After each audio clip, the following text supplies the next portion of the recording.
Are real estate sales drastically lower? Yes. Are real estate prices drastically lower? Well, that depends. You might have noticed that there has been a lot of bad news on the real estate front lately, but read it again. They're talking about sales and not prices.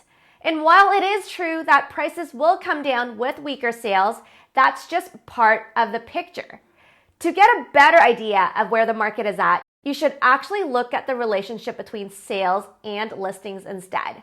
So in this video, let's review the latest April numbers from TREB to see what's actually going on across Toronto and the GTA. Based on the latest updates, let's try to get a better idea of where real estate prices will end up by year end of 2022. Before I continue, if you enjoy content like this, don't forget to give this video a thumbs up and subscribe to our channel so you see more videos like this made specifically for real estate investors in Toronto. We've been seeing a lot of finger pointing at all-time low interest rates for making real estate prices shoot up like crazy since COVID began. But how much has real estate actually shot up? It turns out the difference is pretty drastic even within Toronto and the GTA. Take a look at this. The market that has shot up the most are the suburbs, with the GTA detached homes shooting up 70% since COVID started. In the 416, we saw more modest gains in condos, only going up 14% since February of 2020, and then semis going up 24%, and the more drastic change happened in the 416 detached homes, going up 40% since COVID started. From this data, you could probably see that the market at the highest risk are the end user markets, mainly in the suburbs and the detached homes in Toronto. And this overshoot actually becomes more obvious as interest rates begin to hike in the past 2 months. Since February, these overshot markets have retraced some of their gains, with the GTA coming down 12% since the peak in February and the 416 detached homes coming down 6% since February. Semis and condos, on the other hand, have not changed much in price since February. Then let's take a look at the sales to new listings ratio, which shows us more signs of where the weakest markets are.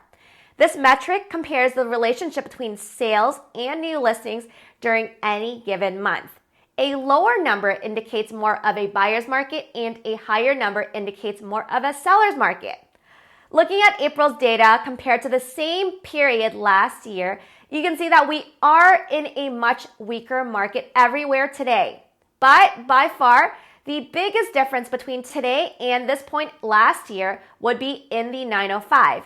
In fact, it is in a very visible buyer's market territory right now, stepping below 50% in all property types: detached homes, semi-detached homes, and condos.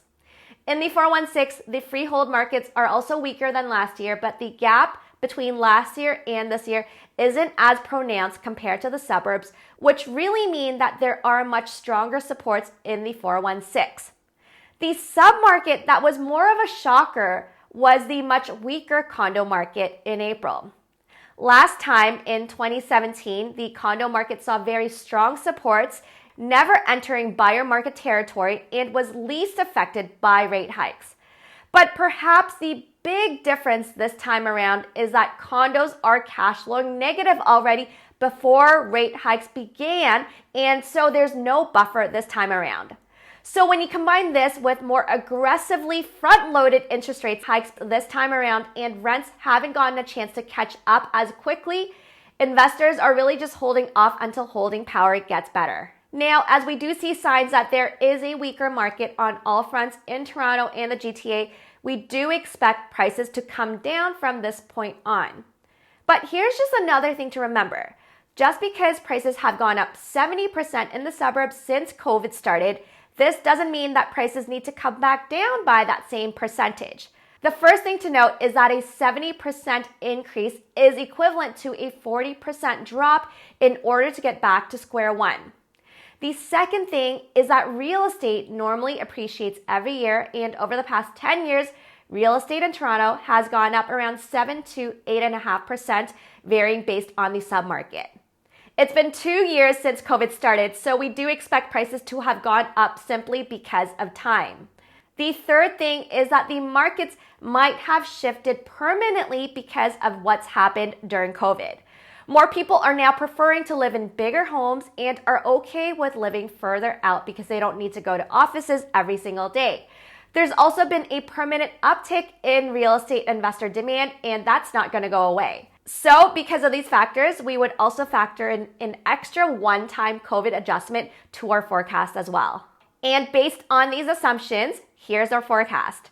As you can see, we expect 401(k) prices to be up modestly compared to year end of 2021, which is in line with what TREB has mentioned in their latest April report. On the other hand, we expect 905 prices to come down from last year's prices, and this might be different compared to TREB's view. Keep in mind that this is referring to an year-over-year increase, but prices have shot up a lot in January and February of this year already by more than what we expect prices to be by year end. Things have retraced slightly over the past 2 months, but we do expect that there still is room for prices to fall in all of Toronto and the GTA from this point on.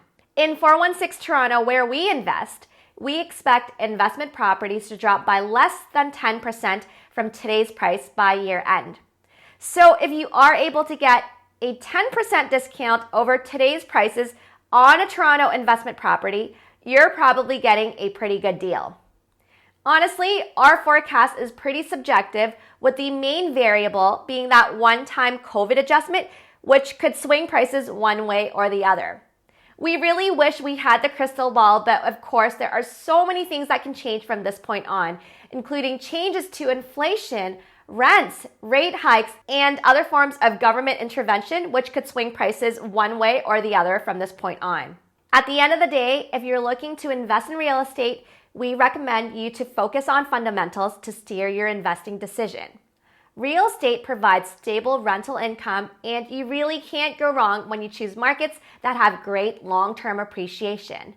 Once you factor in leveraging borrowed money that you can get at a rate that's lower than your investment returns, then you can drastically improve your returns with that spread difference. And this makes a recipe for a great long-term investment.